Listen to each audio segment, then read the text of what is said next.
할렐루야. 우리 서로 인사하겠습니다. 주 예수 그리스도는 우리의 구세주이십니다. 우리 다 같이 사도신경으로 신앙 고백 드리심으로 11월 21일 추수감사주일 새벽 예배를 하나님 앞에 드리겠습니다. 나는 전능하신 아버지 하나님 천지의 창조주를 믿습니다. 나는 그의 유일하신 아들 우리 주 예수 그리스도를 믿습니다. 그는 성령으로 잉태되어 동정녀 마리아에게서 나시고 본디오 빌라도에게 고난을 받아 십자가에 못 박혀 죽으시고 장사된 지 사흘 만에 죽은 자 가운데서 다시 살아나셨으며 하늘에 오르시어 전능하신 아버지 하나님 우편에 앉아 계시다가 거기로부터 살아있는 자와 죽은 자를 심판하러 오십니다. 나는 성령을 믿으며 거룩한 공교회와 성도의 교제와 죄를 용서받는 것과 몸의 부활과 영생을 믿습니다. 아멘. 찬송가 93장입니다. 찬송가 93장.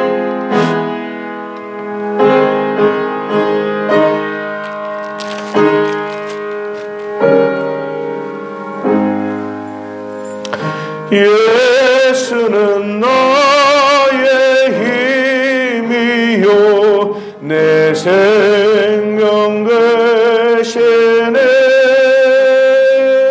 구주 예수 떠나 살며 죄 중에 빠지래. 눈물이 앞을 가리고 내 맘에 근심 쌓일 때 위로하고 힘주시는 주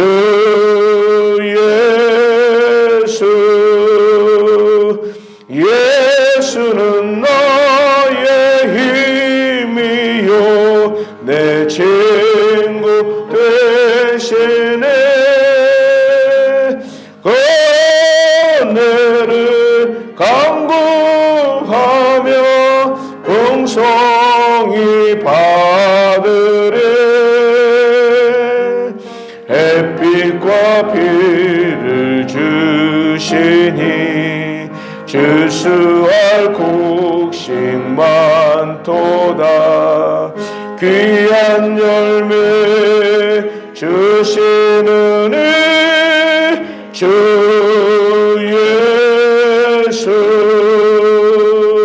예수는 나의 힘이요 내 기쁨 되시네. 그 명령을 전행하여 늘 충성하겠네. 주야로 보호하시며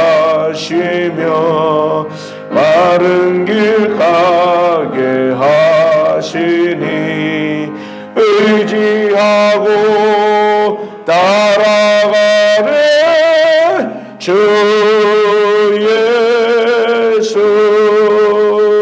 예수는 나의 힘이요 내 소망 되시네. 이 세상을 떠나갈 때 곧 영생 얻으래. 한없는 복을 주시고 영원한 기쁨 주시니 나의 생명 나의 기쁨 주 예수. 아멘. 오늘 보실 하나님의 말씀은 스가랴 12장 1절에서 9절 말씀입니다.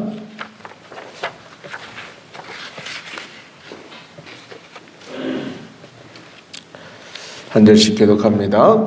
이스라엘에 관한 여호와의 경고의 말씀이라.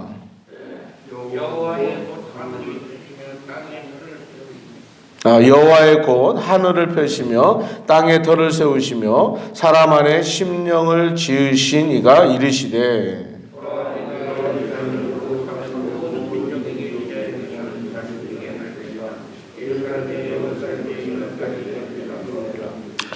그날에는 내가 예루살렘을 모든 민족에게 무거운 돌이 되게 하리니 그것을 드는 모든 자는 크게 상할 것이라. 천하 만국이 그것을 치려고 모이더라.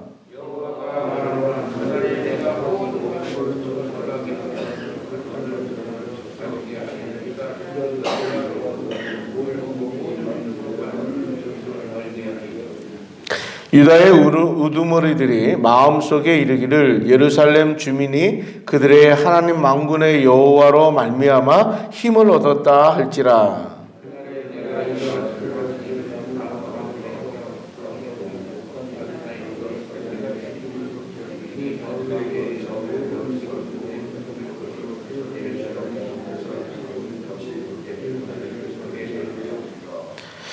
여호와가 먼저 유다 장막을 구원하리니 이는 다윗의 집의 영광과 예루살렘 주민의 영광이 유다보다 더하지 못하게 하려 함이니라.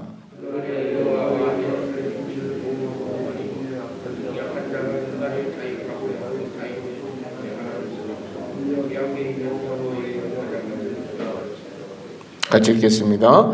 예루살렘을 치러 오는 이방 나라들을 그 날에 내가 멸하기를 힘쓰리라. 아멘. 우리가 계속해서 스가랴 말씀을 새벽마다 묵상하고 있습니다. 스가랴 선지자의 이 말씀들은 결국 이스라엘 백성들이 유다 백성들이죠. 유다 백성들이 이제 바벨론 포로에서 돌아와서 다시 성전을 재건하는 그런 과정 속에서 그 성전 재건이 멈춰졌죠. 그래서 16년이 지난 후에 하나님께서 스가랴 선지자를 통해서 다시 한번 그 성전이 재건되도록 격려하고 독려하는 그런 내용의 말씀입니다. 이렇게 대체적으로 성경의 말씀들 중에 그 묵시가 담겨 있는, 그러니까 하나님께서 예언적인 그런 내용들이 담겨 있는 성경들이 있습니다. 특별히 다니엘이라든지 에스겔이라든지 다니엘, 또 이 스가랴 같은 환상들, 또 구약의 그 계시록 이런 그 내용들, 그런 말씀들, 이런 내용들을 보면 대체적으로 굉장히 우리가 읽을 때는 굉장히 이게 어렵고 또 그 예언적이고 묵시적인 내용들이 담겨져 있기 때문에 좀 환상 또 비유 이런 것들이 많이 나옵니다. 그러다 보니까 좀 이해하기가 어렵고 또 그 무슨 내용인지 잘 모릅니다. 그런데 한 가지 중요한 것은, 공통적인 건 뭐냐면 그 당시 시대 상황이 굉장히 어렵다라는 것이죠. 그러니까 에스겔이라든지 다니엘 시대에는 포로 생활 속에서 이 어려운 그 포로 생활 가운데 있었을 때 그 백성들에게 하나님께서 다시 한번 그 선지자들을 통해서 다시 회복될 것이라는 그런 이 소망의 메시지를 그들을 통해서 가르쳐주고 있죠. 그 다음에 학계나 또 스가랴 같은 경우도 결국 그들이 지금 여러 가지 주변의 그 방해, 그러니까 주변의 여러 그 족속들을 통해서, 나라들을 통해서 위협당하고 어려움에 처해 있을 때 그들의 삶이 어렵죠. 힘들죠. 하나님께서 말씀하신 성전을 재건을 해야 되는데 이것을 이리 지금 주변에 방해도 많고 우리도 먹고 살기 힘들고 그런 어려운 상황 속에서 이런 일들을 멈추고 버렸을 때 하나님께서 이런 선지자를 통해서 다시 한번 그들에게 해야 될 그 다음에 소망에 대한 메시지를 이 스가랴 선지자를 통해서 좀 말씀을 하고 있어요. 그리고 요한계시록도 마찬가지로 당시에 이 로마의 압제하에서 그들이 핍박을 당하고 고난을 당할 때 하나님께서 그 요한을 통해서 그에게 그 앞날에 대한 그런 메시지를 보여주시고 또 그들에게 그렇게 예언을 함을 통해서 소망을 주는 그런 내용들이 담겨져 있는 게 이런 계시록이라든지 이런 그 구약의 이런 그 예언서들의 공통적인 내용입니다. 오늘 스가랴 선지자도 그 앞에 이제 9장부터 우리가 쭉 이렇게 보면은 9장부터는 환상 같은 내용들이 많이 나와요. 그리고 9장부터 14장까지 마지막 장까지는 이 구약의 선지자 중에서도 특별히 이사야나 또 뭐 많은 선지자들이 그 미가라든지 오실 예수님에 대해서 예언을 한 선지자들이 많이 있어요. 특별히 오늘 이 스가랴 선지자에도 예수님이 이 땅에 오실 것에 대한 예언적인 내용들을 이 스가랴 선지자가 입을 통해서 하나님께서 예언을 하는 내용들이 계속 나옵니다. 그래서 9장부터 11장까지는 예수님의 초림에 대한, 예수님이 이 땅에 육신을 입고 태어나실 것에 대한 그런 예언적인 내용들을 말씀하고 있고, 오늘 12장부터 14장까지의 내용은 예수님의 재림에 대한 예언을 하고 있습니다. 한번 생각해 보세요.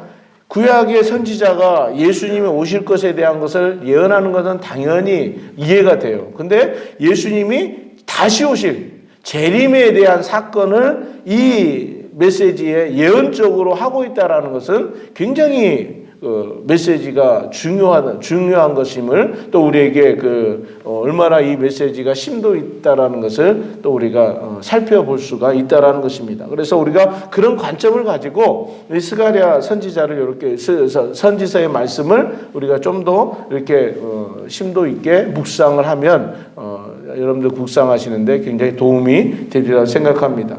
오늘 이 스가랴 선지자를 통해서 말씀하시는 이 예수 그리스도의 재림에 대한 사건, 우리가 지금 이 시대를 살아가면서 가장 우리 신앙에 가장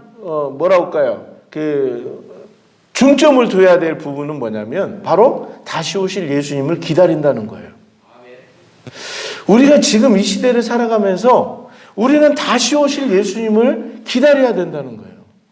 그래서 그 예수님의 재림에 대한 것을 날마다 우리 가슴에서, 우리 신앙 속에서 이것을 놓쳐버리는 순간 우리는 어떤 삶을 살아갑니까? 소망이 없어요. 그냥 현실에 안주하고 현실과 타협하고 그 현실 속에서 우리는 날마다 먹고 사는 문제에 날마다 그 속에서 우리는 그냥 허덕이면서 살아갈 수밖에 없다는 거예요. 그런데 예수님이 다시 오실 그 날이 내일이 될지, 아니면 오늘 밤이 될지, 아니면 10년 후가 될지, 100년 후가 될지, 1000년 후가 될지 알지 못하지만 분명한 것은 예수님께서 다시 오신다는 사실이고, 예수님께서는 도적같이 오신다는 사실이에요. 할렐루야. 예수님이 언제 오십니까? 예수님이 언제 오십니까? 곧 오십니다. 곧. 그래서 우리에게 날마다 깨어 근신하라고 얘기하지 않습니까? 깨어서 날마다 근신하고, 정말 우리가 그 예수님이 오시는 그때는 뭘 오신다고 그랬어요?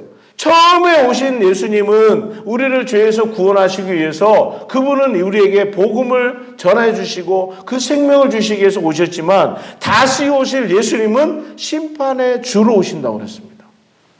심판의 주로 오시기 때문에 우리는 그 날을 기다리면서 날마다 우리가 죄악 가운데 머무르지 않도록 우리가 날마다 깨어서 정말 예수님의 그 삶을 우리가 돌아보면서 우리에게 주어진 십자가를 우리가 짊어지고 그 삶을 살아가야 된다는 것입니다. 그런데 예수님이 더디 올수록 우리는 그 소망을 희미하게 바라보고 있고, 또 우리는 그것을 관심이 점점 사라져버려 가고 있다는 거예요. 그래서 많은 그리스도인들이 신앙에서 떠나서 세상 속으로 들어가 버리는 겁니다. 지금 한번 생각해 보십시오. 잘 보십시오. 지금 많은 이 코로나 시대를 2년 정도밖에 이렇게 지나지 않았지만 많은 사람들이 이제 교회를 떠나버렸어요. 정말 많은 사람들이 마음에서 하나님을 잊어버렸어요. 그런 지금 시대 속에 이것보다도 더 앞으로 더 큰 어려움이 오고 더 큰 환난이 오고, 아니 반대로 더 잘 사는 나라가 되고 더 풍요로운 삶이 되면 우리가 하나님을 더 찾을까요? 하나님 앞에 더 깨어 있을까요? 아니요. 사람들은 보이지 않는 것에 관심이 없습니다. 보이는 것에는 관심을 가지는데 오늘 생각해 보십시오. 이 스가랴가 이 유다 백성들을 통해서 야, 왜 하나님의 성전을 재건하는 걸 멈췄냐? 다시 해야 될 거 아니냐? 하나님께서 우리 백성들을 어떻게 인도하셨고 우리를 어떻게 사랑하시는지 우리 조상들의 이 이야기를 들어보면 알지 않느냐? 이것을 누누이 얘기를 해도 어떻습니까?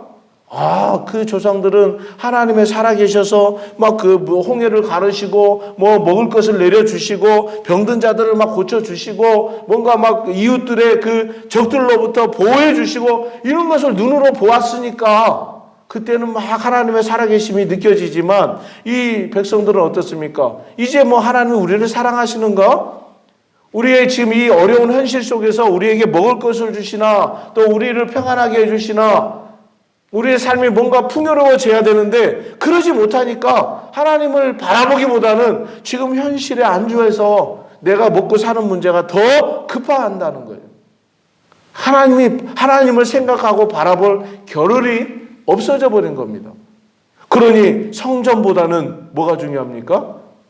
자기들의 먹고 사는 집 짓고 또 삶을 살아가는 직업이 중요하고 또 내 명예, 권력이 중요하고 돈이 중요하고 건강이 중요하고 이런 세상과의 그 타협된 삶을 살아가 버리는 이 유다 백성들을 바라보면서 하나님께서 얼마나 더 이 백성들에게 기회를 70년 동안이나 기회를 주셨지 않습니까? 아마 유다 백성들 중에서는 왜 우리에게 이런 고난을 주시는가 이렇게 불평하면서 막 살았던 백성들도 있었을 거예요. 그러나 어떤 신실한 사람들은 하나님께서 우리에게 주어진 이 70년의 포로 생활은 다시 한번 우리를 세우시기 위한 하나님께서 다시를 우리를 받아들이고 용서해 주시고 다시 세우시기 위한 하나님의 우리에게 주신 광야 긍휼의 시간이었다라는 것을 고백하면서 그렇게 준비했던 유다 백성들도 있었다는 겁니다. 초대교회도 마찬가지죠. 초대교회도 예수님이 살아계셨을 때는 그 제자들과 따랐던 수많은 무리들이 예수님의 그 놀라운 그 먹이시고 고치시고 또 치료해 주시고 또 그들을 보호해 주시고 구원해 주시고 이런 이 모든 이 살아계신 하나님의 아들의 음성을 듣고 또 뭐 병자들이 일어나고 이런 것을 봤을 때는 그들이 예수님이 하나님은 살아계시다고 하나님은 정말로 우리와 함께 하시다고 그렇게 고백하면서 그렇게 신앙을 보였지만 어떻습니까? 점점 갈수록 초대교회 성도들은 정말 그런 뜨거운 신앙을 가지고 정말로 충만한 성령의 충만한 삶을 살아갔지만 가면 갈수록 어떻습니까? 하나님이 점점 사라져가는 거죠. 신앙 속에서 고통이 오니까 고난이 오니까 박해가 오니까 어떻습니까? 정말 하나님이 살아계시는가? 우리를 정말 구원해주고 계시는가? 우리를 정말 보호해주고 계시는가? 이것이 점점 그 삶 속에서 생각 속에서 마음 속에서 점점 하나님과 멀어져 버리는 그런 모습을 보여주고 있습니다. 오늘 이 스가랴 선지자는 우리에게 그러한 그리스도인들 또 그리스도인들의 정체성 그리고 또 우리 교회들이 해야 될 우리 교회들이 감당해야 될 그 사명에 대해서 잘 가르쳐주고 있는 본문의 말씀이 오늘 이 본문의 말씀이라는 것을 우리는 잘 기억을 해야 됩니다.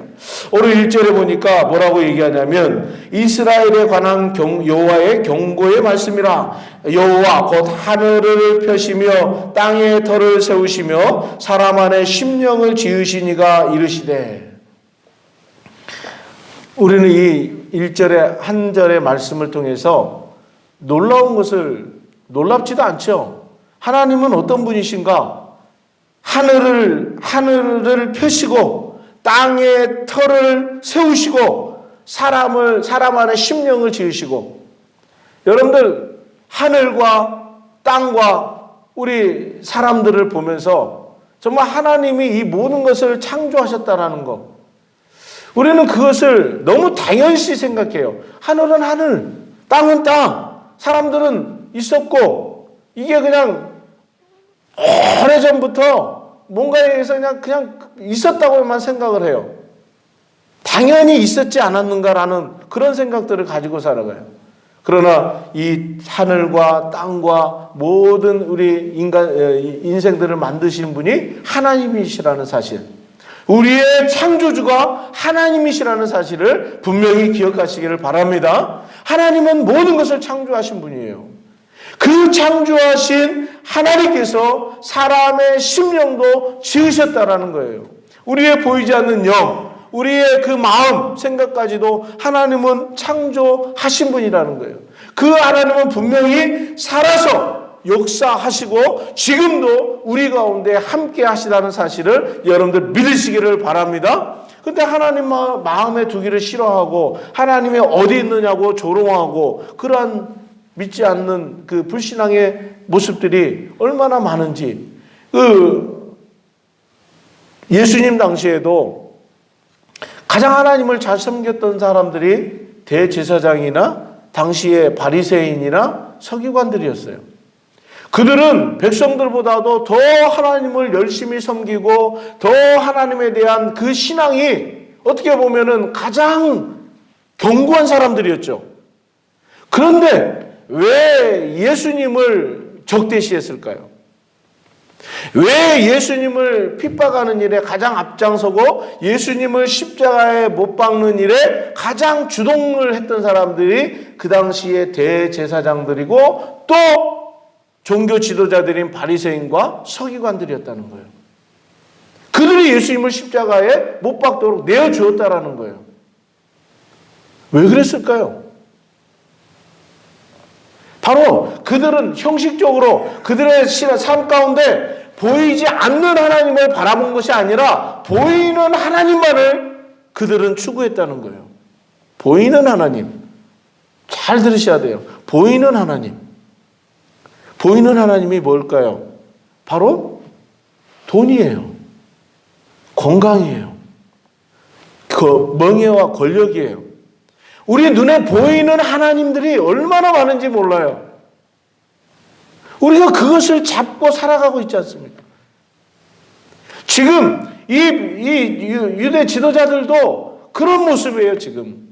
하나님은 우리를 먹여주셔야 되고 하나님은 우리를 보호해 주셔야 되고 하나님은 우리를 잘 모든 적으로부터 막아주셔야 되고 정말 우리에게 뭔가 보이는 것을 떡 내려줘야 되고 도깨비 방망이처럼 우리가 요구하면 뚝딱뚝딱 이루어줘야 되고 이런 신앙을 가지고 그들은 살았다라는 거예요. 이걸 우리는 신앙이라 하지 않고 종교라고 그러죠. 종교. 그래서 종교 지도자들이에요. 그래서 예수님은 그 당시에 그들에게 거치는 돌이었어요. 예수님은 돌로 표현하셨잖아요. 비유하셨잖아요. 우리에게 정말 산소망의 산돌이신데 정말 교회의 머릿돌이 되시고 모퉁이 돌이 되시는데 이들은 거치는 돌이 됐어요. 여러분들 밭에 농사를 지을 때 어떻습니까? 우리 제주도는 돌이 많아서 땅만 팠다 하면 돌들이 어마어마하게 나오죠. 정말 거추장스러워요. 이 돌들을 다 제거해야 거기에다가 뭔가를 심어서 농사를 지을 수가 있는데 정말 거추장스러운 거죠. 이 유다 지도자들에게도 예수 그리스도는 거추장스러운 돌이었어요. 이것을 빼버려야, 이것을 갖다가 빼서 버려야 그들은 자기들의 먹을 것을 얻을 수가 있었어요. 예수님이 성전에 들어가셔서 가장 놀랬던 것은 뭐냐면 성전이 장사치가 되어버렸어요. 장사치들로 가득 차버렸어요. 그래서 예수님께서 그것을 막 뒤집어 엎으면서 내 집은 만민이 기도하는 집이다. 그 예레미야 선지자의 그 말씀을 인용하면서 왜 이렇게 장사 소굴로 만들었는지 책망을 하셨잖아요. 근데 그 당시에 그 모습을 유대 지도자, 대제사장과 그 지도자들은 그 모습을 바라보면서 옳거니 잘됐다.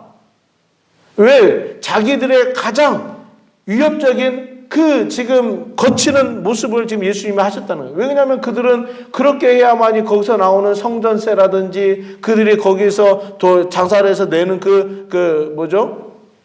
수당, 이 자리세 이런 것을 받아들이면서 그들은 먹고 살아야 됐기 때문에 가장 자기들의 주머니를 채울 수 있는 가장 유일한 돈벌이였는데 그것을 예수님께서 막 뒤집어 엎어버리고 그것을 가로막아버리니까 얼마나 거추장스러웠겠어요. 얼마나 이 예수님이 눈에 가시겠어요. 그러니 가만둬서는 안 되잖아요. 그래서 예수님을 그냥 십자가에 내어 죽게끔 만들어 버리잖아요. 이렇게 메시아라는 것, 구약에서 그렇게 그들은 구약에 있는 성경을 그렇게 매일매일 읽고 그 구약에서 오실 메시아에 대해서 얘기를 하고 이 스가랴 선지자를 얼마나 그들은 많이 읽었겠습니까? 그런데 예수님이 오실 거라는 거, 우리를 죄악 가운데 구원할 메시아가 오실 거라는 것을 이 스가랴 선지자를 통해서 말씀해 주셨는데 이 유대 지도자들은 이 성경을 누누이 묵상하고 읽었을 텐데 이것을 달달달달 암송할 정도로 읽었을 텐데 왜 그 메시아를 바라보지 못했을까요? 바로 보이지 않는 하나님을 온전히 그들은 신앙하지 않았기 때문에 오늘도 우리에게 하나님은 보이지 않아요. 하나님은 여전히 우리와 함께 하신다고 말씀하시지만 우리 눈에 보이지 않고 어떤 말씀 음성을 듣고 있다고 하지만 하나님의 음성은 들리지 않아요. 그래서 우리는 날마다 이 말씀을 바라보면서 이 말씀을 묵상하면서 하나님이 어떤 분이신가를 또 하나님께서 오늘도 우리에게 무슨 메시지를 전해주고 있는가를 우리가 이 말씀을 통해서 듣게 되고 보게 된다는 사실입니다. 그런데 우리가 그런 하나님을 잘 올바로 바라보고 올바로 믿고 올바로 듣고 올바로 신앙을 해야 되는데 얼마나 많은 지도자들이 하나님의 말씀을 그냥 복 받으세요. 하나님을 잘 믿으면 부자 됩니다. 이런 메시지들을 계속 전하고 있고 지금 우리 한국교회 가장 문제가 그거라고 계속 얘기하지 않습니까? 강단에 말씀들이 복음을 전하지 않고 오직 그 기복신앙만 계속해서 얘기하는 그런 모습들. 그것을 또 받고 그것을 아멘하고 듣는 많은 성도들. 정말 우리가 이 시대에 하나님의 말씀에 깨어있지 않으면 우리가 이 말씀의 메시지가 우리에게 어떤 삶의 모습을 가야 되는지 여전히 우리에게 오늘 이 스가랴 선지자도 여전히 우리에게 주시는 말씀은 뭐냐면 자기 십자가를 지라는 거예요. 우리에게 예수 그리스도 오신 그 예수님은 우리에게 생명, 복음의 생명, 영생을 주셨지만 우리가 그 길을 가는 그 길은 십자가의 길이라는 것을 우리에게 분명히 보여주셨고 분명히 말씀해 주셨고 우리가 다시 오실 그 예수님을 바라보면서 우리는 이 땅에서 여전히 우리는 이 영적인 싸움을 싸우면서 살아가야 된다는 거예요. 여러분들 전장에서 싸움하는 군인이 어떻게 편안하게 살아갈 수 있습니까? 그 군인은 날마다 긴장을 해야 돼요. 그리고 그 군인은 언제 적이 쳐들어올지 근신해야 되고 긴장해야 되고 또 적과에 만났을 때 어떻게 해야 됩니까? 죽지 않기 위해서 끝까지 싸워야 된다는 거죠. 우리 그리스도인들은 바로 그런 삶이에요. 세상에 대해서 우리를 삼키려고 하고 우리를 넘어뜨리려고 하는 이 사단과 영적인 악한 무리들 속에서 우리는 어떻게 살아가야 됩니까? 늘 긴장해야 돼요. 신앙으로 깨어있지 않으면 우리는 언제 넘어질지 또 언제 그들의 밥이 될지 모른다는 거예요. 요즘도 우리 주변에 많은 이단들이 있어요. 어제도 어떤 한 그 친구가 그런 얘기를 해요. 어디 식당을 갔는데 너무 잘해주더라는 거예요. 그러면서 자기네 또 뭐 밀강을 막 사주겠다고 그러면서 막 그렇게 접근하더라는 거예요. 너무나 좋았죠. 막 사주고 또 친절하게 해주니까 너무나 막 마음이 막 이렇게 열리는 거예요. 근데 그 양반들이 어떻게 다가서냐면 다음에 또 와. 다음에 오면 커피 한잔 해. 그러면서 나 교회 다녀요. 나 저 교회 순복음교회 다녀요. 그런데도 계속 알아. 그지만 또 와. 또 만나자. 내가 좋은 거 얘기해 줄게. 이런 식으로 접근하는 거예요. 신천지 모습 아닙니까? 교회 다닌다고 하는데 그렇게 믿는 자들을 넘어뜨리기 위해서 우리 주변에는 얼마나 많이 이 사단의 그 탈을 쓴 이 이단들이 얼마나 유혹하는지 우리가 깨어있지 않으면 말씀에 서 있지 않으면 정말 우리가 그 하나님의 그 신앙 안에 우리가 온전히 서 있지 않으면 우리는 그런 유혹에 넘어가고 또 죄악 속에 또 머무르게 되고, 하나님은 우리에게 그래서 날마다 깨어있으라고 오늘 스가랴 선지자를 통해서도 이 유다 백성들에게 뭐가 중요한지를 지금 얘기해주고 있지 않습니까? 너희들이 정말 하나님의 성전을 다시 재건해서 정말 하나님 앞에 그들이 어떻게 신앙을 다시 회복하고 서야 되는지, 너희들의 주인이 누구신지, 너희들을 이끌어가시는 진정한 왕이 누구신지 그것을 다시 한번 깨닫게 하시고 다시 세우기 위해서 그렇게 말씀하고 있는데, 그들은 또 이것을 알아듣지 못하고 여전히 먹고 사는 현실 앞에 그냥 안주해버리는 그런 모습들, 하나님의 그 모습을 보면서 계속해서 이 얼마나 답답한 심정으로 이 선자들의 입을 통해서 증거하고 있지 않습니까? 오죽했으면 하나님께서 오늘날 우리에게 이렇게 말씀을 기록을 해서 이 말씀이 변하지 않고 끝까지 수많은 세대 사람들이 이 말씀을 그대로 읽고 또 이 말씀에서 하나님이 뭐라고 얘기하는지 이것이 사라지지 않도록 계속해서 이 세월이 흘러도 이 성경은 계속해서 수많은 사람들에게 읽혀지고 듣게 하시고 또 목사님들의 입을 통해서 가르치게 하시고 이것을 계속하고 말씀하고 있지 않습니까?